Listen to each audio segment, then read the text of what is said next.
Have you ever had that feeling like you're searching in the dark for something, some source of pain maybe?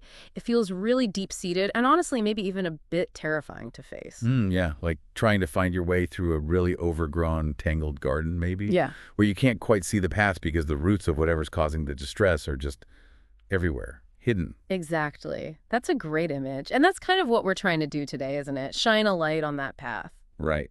Specifically, we're doing a deep dive into complex PTSD, or C-PTSD, and we're leaning heavily on the work of Jim Knipe, PhD. He wrote this fantastic book, the Complex PTSD Workbook. Oh yeah, the subtitle's great too. A mind-body approach to regaining emotional control and becoming whole. That's the one. Really practical, really compassionate. So our mission today really is to give you, our listener, a bit of a shortcut. We want to help you understand the science, the psychology behind this kind of persistent trauma. Yeah, clear away some of those tangled weeds, maybe. Give you the key takeaways. Exactly. We want to equip you with a clear map so you can understand this condition, which is, let's face it, often really misunderstood. Mm-hmm. So you feel well-informed, empowered, able to make choices about healing. Think of us as handing you a really good flashlight for that dark garden. I like that. Helping distinguish the weeds from the good soil. Okay, so when we talk about this kind of deep-seated pain, the first step is often just understanding it, getting a handle on what we're actually dealing with. Right. So let's start broad. What defines a traumatic experience, generally speaking? Well, at its core, trauma is about experiences that are frightening and overwhelming.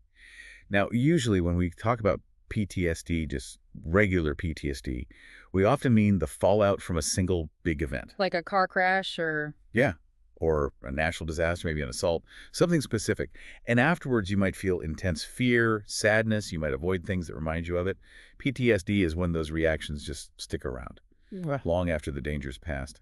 Okay, so that makes the complex part of C-PTSD really stand out then. It's not about one single thing. Exactly. C-PTSD, and sometimes you'll hear it called developmental trauma disorder, or DTD, comes from long-term exposure to traumatic stress or repeated traumatic events. So ongoing stuff, not just a one-off. Right. Usually this happens over time, often during childhood. That's the key difference. Ongoing, pervasive experience, not a single moment. And it's so easy to feel like it's your fault, right? Character flaw. But Knipe really pushes back against that idea. Oh, absolutely. Yeah. That's one of the most powerful things in the workbook, I think. He's very clear. C-PTSD is not a character weakness. It's a learned stress disorder. Learned, that feels important. It's huge. Because if those ineffective beliefs, those difficult behaviors, were learned as a way to cope with chronic stress, well, then they can be unlearned. They can be replaced. Okay. Or replaced with positive mindsets, healthier ways of coping. Exactly. And just knowing that, shifting from blaming yourself to understanding why you react the way you do, that's incredibly empowering. It's a first step to reclaiming your life. So if you grew up, as Knipe puts it, afraid, it really does have these far-reaching impacts, doesn't it, on your thinking, your feelings, even your body. And it lasts into adulthood. It really does. It shapes development across the board. The very architecture of who you are gets influenced by those early experiences. Which brings up a big question for me. If C-PTSD comes from this long-term trauma, why don't all people with similar histories develop it? It can't just be the trauma itself, can it? That's a really key insight. It's not just the trauma. Knipe really emphasizes that C-PTSD is multifaceted. There are several contributing factors that play a role beyond just being exposed to bad stuff. Okay. And what's kind of staggering is how early some of these factors start operating, often before we even have conscious memories of them. Wow. So what are some of those factors Knipe points to? Well, one big one is the intensity, duration, and timing of the trauma. Makes sense, right? The longer it goes on, the more intense it is, the higher the risk. Right. And the timing is critical, those first 3 years of life. The brain and nervous system are incredibly vulnerable then, and adolescence too, when you're figuring out who you are. Trauma during those periods can hit harder. So formative years are especially sensitive. What else? Genetics seem to play a part. Anxiety disorders, including PTSD, can run in families, so there might be a biological vulnerability for some people. Okay. And then the environment is huge. If your parents had their own unresolved trauma, their own PTSD, that really impacts caregiving. Knight gives an example. A mother with PTSD might be like overprotective 1 minute and then overreacting the next. Wow, that sounds confusing for a child. Totally. It creates inconsistency. The child might feel both smothered and abandoned. And sometimes, tragically, that can even lead to cycles of abuse continuing, intergenerational trauma. It's sobering how early this can start, even before birth. Yeah, Knight mentions in utero influence. Studies looked at infants whose mothers went through major trauma during pregnancy, like 9/11. Right. Those babies sometimes had lower birth weights, higher stress chemicals, they were harder to soothe, and potentially at higher risk for PTSD later on. The stress gets imprinted very early. Wow. Then there's modeling. If you grew up in an abusive home, you're often exposed to other risk factors too. Maybe inconsistent health care, maybe poor hygiene habits weren't addressed, maybe there wasn't much encouragement for healthy things. Or maybe modeling of unhealthy things. Exactly. Like seeing excessive smoking or substance abuse as the way to cope. You learn these patterns, even if they're harmful. There's also a mention of learning disabilities or ADHD. Yes, there's a strong link there going both ways. It seems children with these conditions might be more vulnerable to abuse, and abuse might also exacerbate or contribute to the symptoms. It's complex. And one of the biggest things shaped early on is attachment, how we connect with others. How does CPTSD tie into that? Fundamentally, the kind of early neglect and abuse often linked to C-PTSD just doesn't foster secure attachment. Nike uses the work of Bowlby and Ainsworth here, outlining three main insecure attachment styles that often show up. Okay, let's break those down. What do they look like? First, there's insecure ambivalent attachment. This often comes from caregivers who are inconsistent. Sometimes loving, sometimes intrusive or unavailable. As a kid, you just never knew what you were going to get. That sounds unsettling. It is.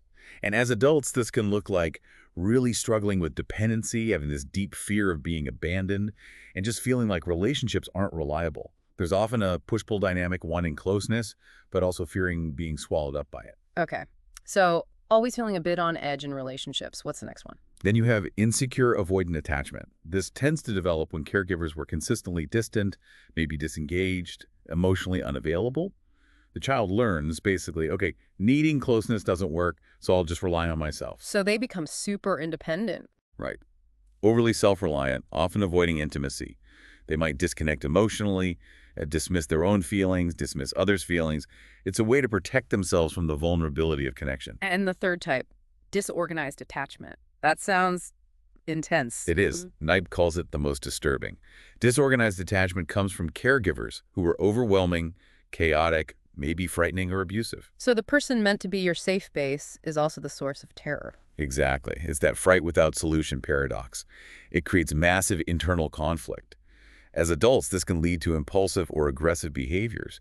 And often, tragically, people unconsciously recreate abusive relationship dynamics because even though they're painful, they feel familiar. It's just a stark reminder, isn't it, that CPTSD often starts with things that happened in the first few years. Knipe says these early memories might not even be pictures or stories. Right. More like unexplained feelings. Right. Or physical sensations in your body. The trauma happens before your brain is really forming explicit narrative memories, so it gets stored differently. It's a felt sense. The body remembers, even when the conscious mind doesn't have the story. So, okay, if you grew up in that kind of fear, how does it actually show up in adult life? What are the common symptoms, the impacts we see day to day? Well, like we said, the effects ripple out everywhere. Cognitive, emotional, physical, they really persist. The workbook lists quite a range.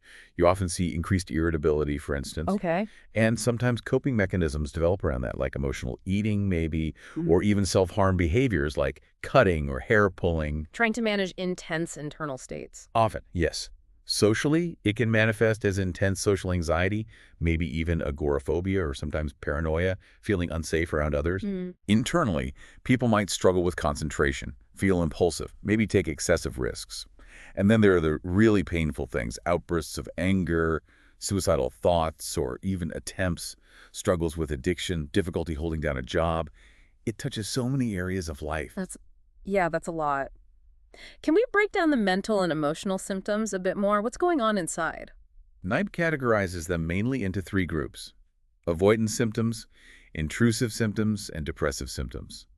He explains emotions as this mix of what's happening around you, what your body feels like, and how your mind interprets it all. Okay. With past trauma, the problem is something in the present can trigger a reaction, as if the old hurt is happening right now, even when you're actually safe. Like the example of Jan in the workbook. Exactly. Her husband's just watching TV, chilling out, but she feels unimportant, rejected, and pushes him away. Her past wound about not mattering gets activated by something totally neutral in the present. That really shows how the past can hijack the present. What about being flooded with emotion? Yeah, when you're flooded, the emotional parts of your brain basically take over, reducing activity in the rational thinking parts. So you might act impulsively, reactively, instead of making thoughtful choices. And the opposite can happen too, right? Shutting down. Right. Some people cope by denying feelings, dissociating, feeling disconnected, or just shutting down completely, feeling numb or cut off. Finding balance between feeling things and thinking clearly is really the goal of healing. So what do those avoidance behaviors look like in practice? Well, things like outright denial, repression, just pushing things down, sometimes idealizing caregivers who are actually harmful. Minimizing is common too, like Kevin in the book, saying his father pushing him around was no big deal. Downplaying the impact. Exactly. Addictions are a major form of avoidance. And dissociation, that sense of detachment from yourself or reality. Healing dissociation involves learning to differentiate past from present, really grounding yourself in the here and now. Okay. And the intrusive symptoms. Sounds like the past constantly breaking into the present.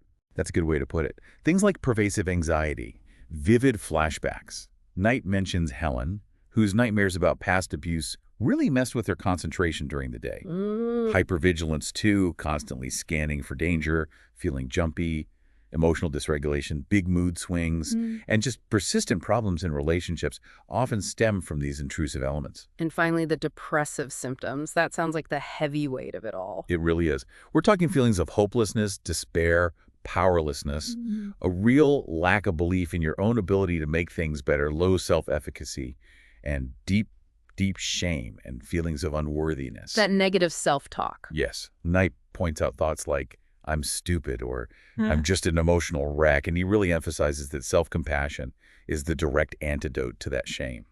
It's crucial. This leads us to the physical side. Knight makes a strong case that unresolved childhood trauma takes a serious toll on the body. Gradually, cumulatively. It's incredibly serious and often gets missed. Your body's stress response system, the fight or flight mechanism, gets totally dysregulated. Paradoxically, with C-PTSD, even though your body might be pumping out lots of stress chemicals like cortisol, you often end up with chronically low levels of available cortisol. It's like the system is exhausted. So you swing between states. Exactly. You alternate between feeling overwhelmed, wired, anxious, and feeling completely shut down, exhausted, numb.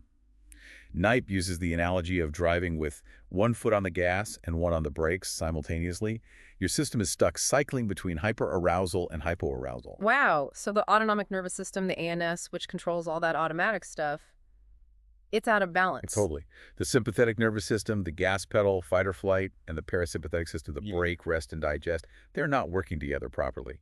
Chronic C-PTSD disrupts this essential balance. And what kind of health problems does that lead to? Knight lists quite a few. Things like high blood pressure, problems with blood sugar regulation, increasing risk for things like hypoglycemia or even diabetes. Persistent food cravings, addictions often have roots here too. Makes sense if your body is constantly stressed. Right. Digestion gets messed up too, because when your body thinks it's in danger, digesting food isn't a priority. And over the long haul, this chronic stress and suppressed immunity make you more vulnerable to all sorts of diseases, even potentially cancer. The body really does keep the score. Okay, so after hearing all that, the big question is, how do you even start to heal from something so deep, so pervasive? Knight suggests you have to kind of turn towards the past to find relief, to become less defined by it. Yes, but he's also really clear this workbook, while helpful, is not a substitute for therapy, especially because C-PTSD is often relational trauma. Meaning it happened between people. Right. So healing often requires a relationship too, a safe, reliable, compassionate relationship with a therapist. For many people, getting a proper diagnosis like Daniel in the workbook isn't about being labeled. It's actually a relief. It's like, okay, this is what I'm dealing with. There's a map now. That makes total sense. Healing needs to be relational too.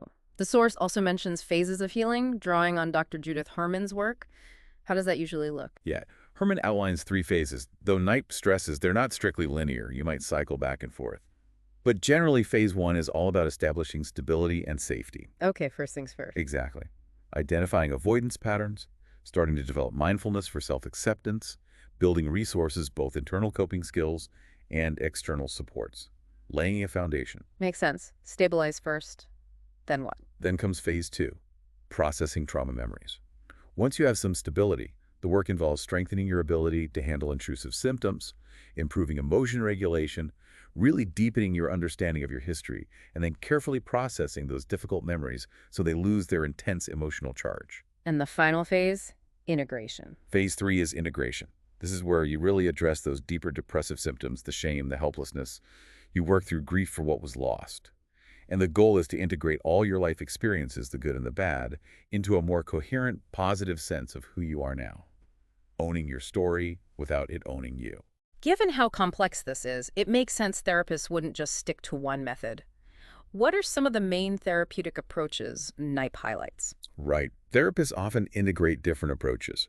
One cornerstone is cognitive behavioral therapy, CBT, from Dr. Aaron Beck. CBT focuses on that link between thoughts, feelings, and behaviors. Changing the thinking patterns. Exactly. Identifying distorted thoughts, often rooted in trauma, and actively working to replace them with more balanced, positive beliefs, like challenging "I am unlovable" with "I am lovable," and understanding "it wasn't my fault, I was a child." Cognitive processing therapy, or CPT, is a specific type often used for trauma. Okay, shifting those core beliefs. What about DBT? We hear a lot about that. Dialectical behavior therapy, DBT, developed by Marsha Linehan, is really powerful for C-PTSD because it directly targets intense emotional dysregulation. It has roots in Zen philosophy, emphasizing finding a balance, a dialectic between acceptance and change. Acceptance and change. Okay. Yeah.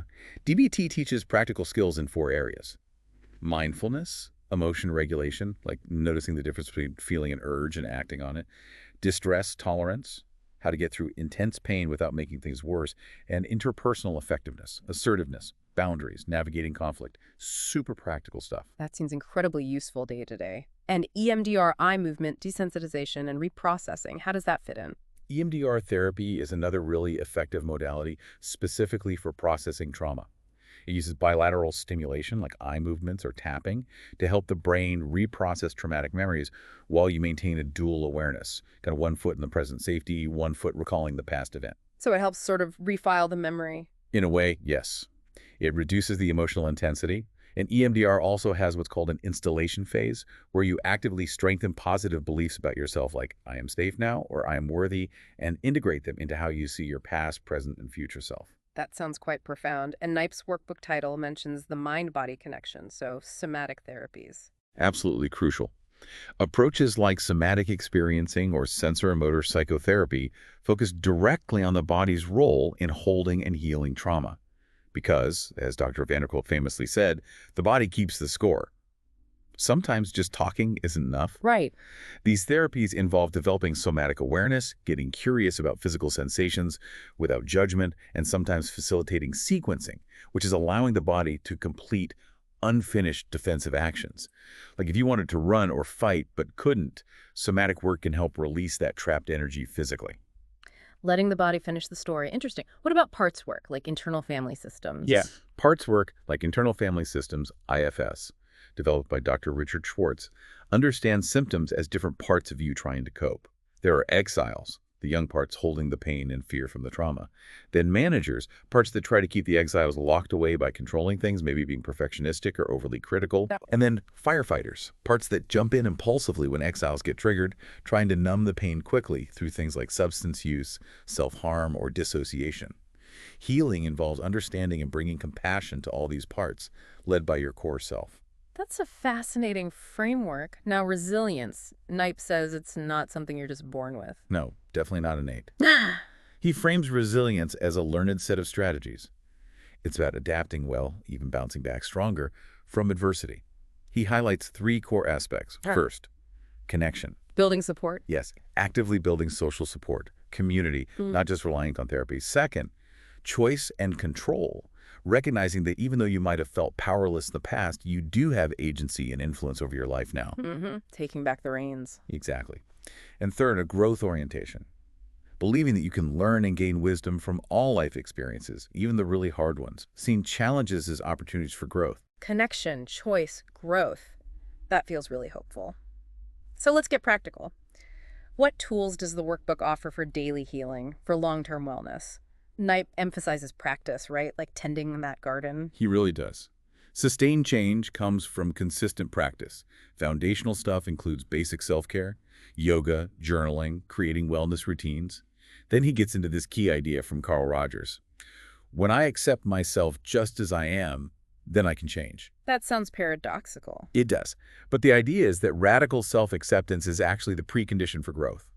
Fighting yourself keeps you stuck. Practices for this include simple breath awareness to anchor yourself, the half-smile technique to gently invite calm, and body acceptance, bringing kindness to all sensations, even painful ones. And positive self-statements. Yeah, consciously practicing positive self-talk, like, I love myself even though I sometimes push people away, acknowledging the struggle but affirming self-worth. Acceptance sounds key. Absolutely. Knipe also talks about honoring ambivalence, that inner conflict between wanting to grow and wanting to stay safe, treating all your inner voices or parts as having something important to say. And he suggests creating a physical healing space at home, maybe just a corner, that feels safe and peaceful. A tangible anchor. What about grounding techniques for when you feel overwhelmed? Grounding is about bringing yourself back into your body and the present moment. Simple things like really feeling your feet on the floor, noticing the texture of your clothes. Or the 5-4-3-2-1 technique is great.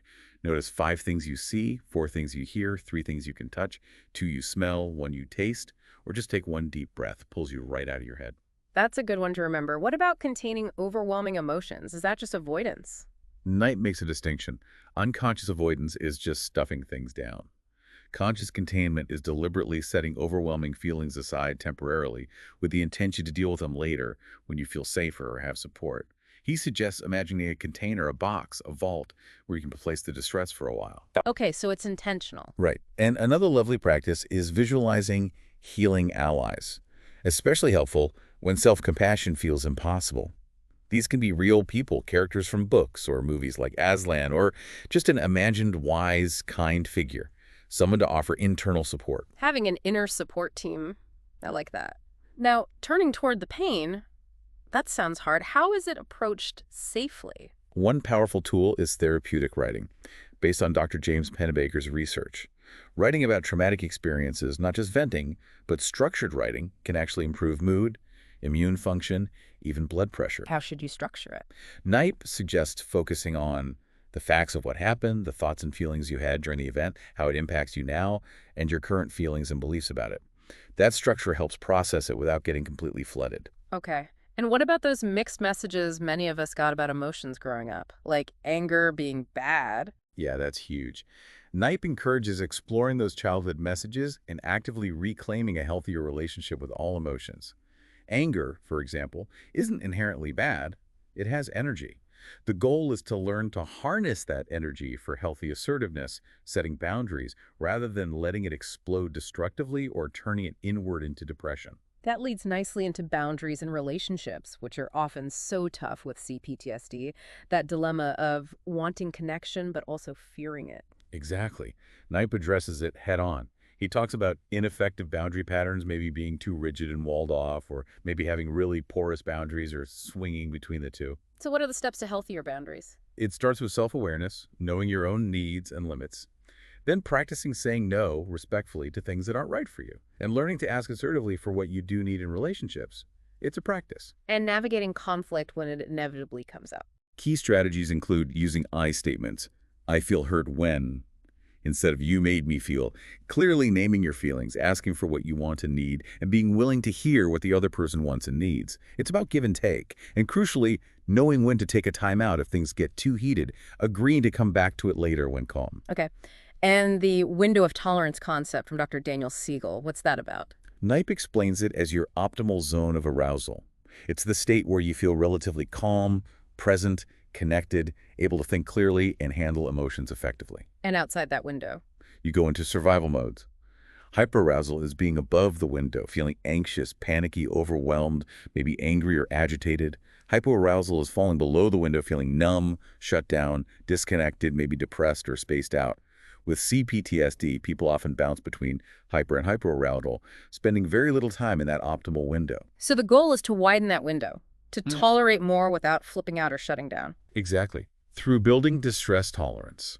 This involves gently, gradually exposing yourself to difficult feelings or situations while using coping skills. Knipe mentions pendulation, a somatic technique. Pendulation. Yeah, it's like swinging a pendulum with your attention. You briefly touch into the distressing sensation or emotion, then intentionally shift your focus back to something neutral or calming in your body or environment. Then back to the distress, then back to calm. This gentle back and forth helps the nervous system process the difficult stuff in small doses, gradually expanding your window and discharging that stuck fight or flight energy. Slowly building capacity. Okay. Now, tolerating positive emotions, why would that be hard? It sounds strange, but it's common for trauma survivors. Maybe joy or excitement felt dangerous in childhood or led to punishment or disappointment, so feeling good can actually trigger anxiety or a sense of waiting for the other shoe to drop. Knipe encourages practicing healthy selfishness, allowing yourself pleasure and ease as essential self-care. How do you practice that? One way is notice ease, actively scanning your body for any sensation that feels pleasant or even just neutral, and intentionally letting that feeling expand. Another is consciously installing positive beliefs, like we talked about with EMDR, really feeling into beliefs like, I am safe now, I am worthy of love, and imagining them being true in your past, present, and future. Reinforcing the positive. What about complementary approaches like yoga or mindfulness? Definitely mentioned. Knipe touches on relaxation, mindfulness, yoga, and he brings in polyvagal theory from Dr. Stephen Porges. Ah, the vagus nerve. Exactly. Porges explains how the vagus nerve has different branches influencing our state. There's the older dorsal vagal complex, DVC, linked to that hypoaroused shutdown, immobilization, dissociation state, playing dead, essentially, and the newer ventral vagal complex, VVC, which is linked to the parasympathetic state of calm, connection, and social engagement.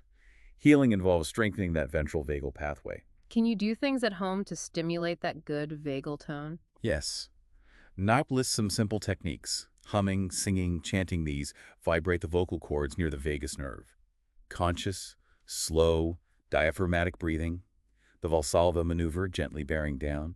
Even splashing cold water on your face can trigger the diving reflex, which activates the calming parasympathetic system. Wow, simple things can make a difference. They really can, and it all ties back to that idea of resilience being built through sustained practice, strengthening connection, reclaiming choice and control, and cultivating that growth orientation. This deep dive has really unpacked so much about C-PTSD. We've gone from understanding what it is, where it comes from, to the symptoms, mind and body, and looked at all these different paths to healing. Yeah, from the big therapies like CBT, DBT, EMDR, somatic work, to those daily practices you can do yourself. And through it all, that message from Knipe Resilience is learned, it's practiced, emphasizing connection, choice, and growth. And as we wrap up, Knipe leaves us with that beautiful garden metaphor we started with. It really ties it all together. He says, think of wisdom, compassion, hope, and joy as flowers that come from a well-tended garden. Attend to your roots, but remember that you have a choice about what seeds to plant now. To care for your precious piece of earth, you must, at times, pull up the weeds, shed the remnants of unworthiness, helplessness, and shame. Yeah. Place them in the compost where, in that darkness, your grief can transform them into nutrient-rich soil. I love that part. Plant loving thoughts and sow seeds of positivity. Allow the seeds of kindness to grow. Nurture them with self-care. As you nourish yourself, you'll cultivate a life that truly thrives. It's such a hopeful, active image, isn't it? Yeah. Healing as tending your own inner garden, actively choosing what you cultivate. Absolutely. So maybe the final thought for you, our listener, is just that. Reflecting on your own garden. What weeds might you be ready to gently pull? And more importantly, what seeds of kindness, hope, or strength will you choose to plant and nurture in your life today?